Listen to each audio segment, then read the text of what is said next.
राम राम जी सबको। ये करवा चौथ का रखा हुआ था। मैंने करवा चौथ की वीडियो नहीं बनाई थी, बस मन ऐसा ही ख़राब था थोड़ा सा। और आज ये कमोई पे रखेंगे एक साड़ी और पैंट शर्ट और दक्षिणा। ये हमारे यही होता है।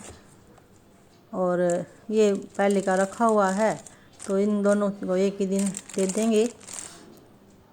और ये हमने कमोई रख ली है आज। इस पे देखो ये सतिया कर दिया है हल्दी से और नाला बांध दिया। और इसमें बतासे, मूली और सिंगाड़े रखते हैं। और ये हमारी अहुई माता की फ़ोटो है। और इसको मैंने हांडी को, जो कमोई कहते हैं इसको, हमने एक बर्तन में रख दिया ताकि इसमें से पानी ना निकले। और हमारी जो ये लकड़ी की अलमारी है, मतलब एक पैंडी सी है, ये ख़राब ना हो। तो इस प्रकार हम इसकी पूजा करते हैं। ये सामान हम रखते हैं, हरियाली होती है। और इस व्रत में हम दोपहर तक का ही व्रत रखते हैं। उसके बाद शाम को भी होता है, पक्का खाना बनता है, लेकिन दोपहर के टाइम पे हम ठंडी रोटी खाते हैं। क्योंकि माता जो है इनका यही है कि ठंडे खाना खाना चाहिए। तो अब हम इसकी कहानी कह लेते हैं। चलो कहानी शुरू कर लेते हैं थोड़ी सी इसकी, जैसी मुझे आएगी। सबसे पहले तो मैंने जैसे सतिया बना दिया और ये जल का लोटा रख दिया है। इसमें मैं जौ और गेहूँ ले रखे हैं वो मैं इसमें डाल दूँगी। और जैसे जैसे कहानी कहते जाएंगे वैसे वैसे ही हम हुंकारे बढ़ते रहेंगे। अब मैं अकेली कर रही हूँ, लेकिन अगर कोई साथ में होता तो हुंकारे बीच में मैं खुद ही कर लेती हूँ। तो इस प्रकार हम इस व्रत को शुरू कर देते हैं। और मैं बुक में से ही पढ़ रही हूँ, क्योंकि वैसे तो मुझे आती नहीं। पहले तो हमारी पंडिताइन आती थी सुनाने के लिए, तो हमें कभी ज़रूरत पड़ी नहीं। लेकिन तब से ये कोरोना हुआ है ना, सब कुछ अस्त व्यस्त हो गया है। तो अब हम शुरू कर लेते हैं कहानी को।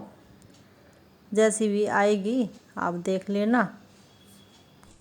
और माता की पुताई रंगाई की जाती थी दीवारों पे, लेकिन आजकल ये आने लग गई है तो इन्हीं की पूजा कर देते हैं। नहीं तो पहले तो दीवार पे रंगाई पुताई होती थी। जैसे देखिए ये बुक में दिखाती हूँ आपको, ऐसे बनाते थे। आजकल तो सब बना बनाया मिलता है। तो और आठे की कहानी कह लेती हूँ जैसी मुझे आती है।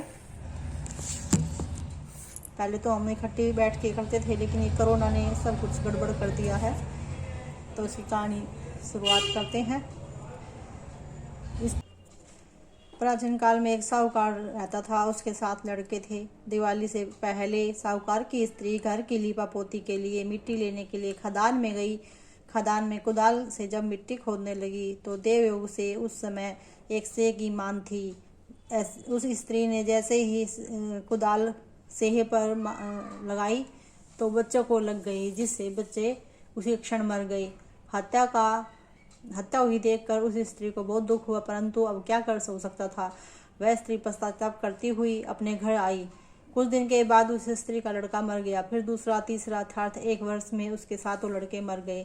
इस पर वह स्त्री रात दिन अत्यंत दुखी रहती। एक दिन उसने अपने पड़ोस की स्त्रियों से रोक रोक कर कहा कि मैं जानबूझकर कोई पाप नहीं किया है।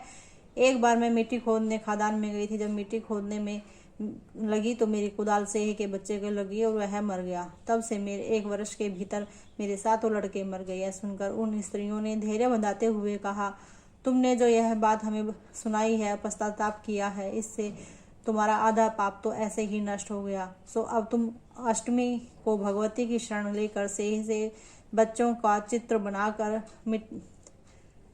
उनकी पूजा करना और क्षमा याचना करना। ईश्वर की कृपा से तुम्हारे समस्त पाप धुल जाएंगे और तुम्हें पहले की तरह ही पुत्रों की प्राप्ति हो जाएगी।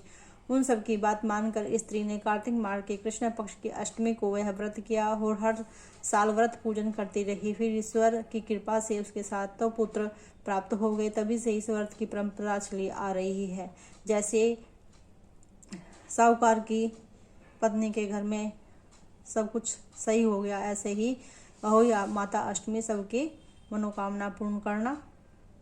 जाने अनजाने में गलती होगी तो माफ़ करना।